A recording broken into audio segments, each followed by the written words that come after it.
Alright guys, so this gauge cluster is ready for the glue. I pretty much just sanded it down and gave it a good wipe down.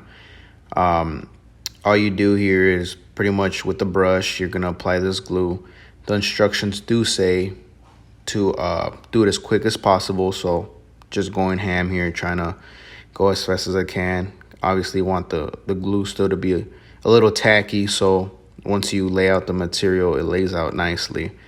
The only issue I had here was on all the straight edges or the corners, the sharp edges, I should say. The material didn't lay out as nicely, obviously, because there's less glue. But everywhere else on the flat edges, flat surfaces, it laid out really nice. As you guys could see here, pretty much just pumping that tube and it lays out that material on there. There's a first coat and it looks nice. You'll see here I'm going to add a little bit of glue on those corners, on the places where there's less glue, and then I'm going to hit it again. You guys could see that wet spot, but once I start adding more material to it, it's going to disappear. Other than that, guys, it turned out really nicely.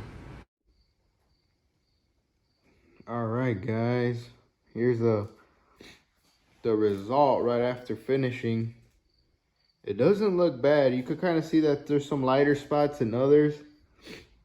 I'm hoping that once it dries out differently.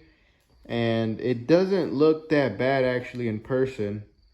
I think it's the camera catching it a little different. But I'm hoping once it's all fully dry, I could kind of maybe touch it or something. And you know how suede, you brush it to one side and it's one, turns into some different color. I'm thinking maybe you'll do the same thing, but to be honest, it does not look bad at all. Looks good. So we'll see what it looks like once it's on, once the gauges are in and everything, guys. All right, guys, let's close this video out. Here's the dashboard installed, painted. Here is the gauge cluster flocked. It's pretty much suede. It does not look bad at all, guys. It looks really good. I'm pretty happy with it. You guys could see I got some parts missing. Got the pillars missing.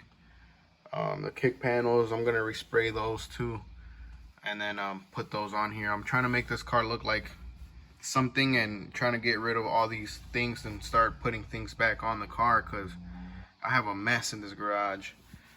I put the carpet back in here in the front.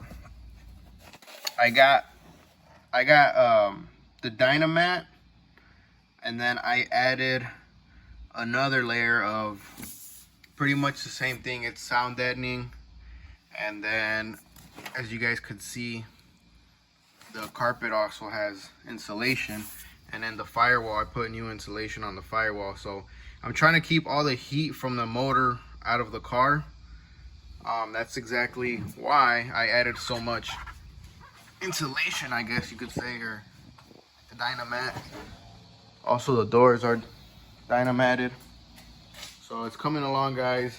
I'm gonna be adding this layer on this whole floor, and then the trunk, I got this kind of Dynamat that I'm gonna be adding to the trunk. Trying to get this thing pieced up and ready to go, guys. One thing that I couldn't figure out for the life of me is putting the windows back in. I had to take the windows out because these are brand new doors, and with that being said, I had to yank the windows out of the old doors and put them in here. But guys, I couldn't figure it out for the life of me, so I'm kind of leaving that to the end and seeing what I could do about that. But that's it for this video, guys. Like, subscribe, follow, thumbs up, share. You guys hit me up with any questions, or if anybody has some tips about what I've been talking about, let me know. And thanks, guys. Once again, I'll catch you guys in the next video.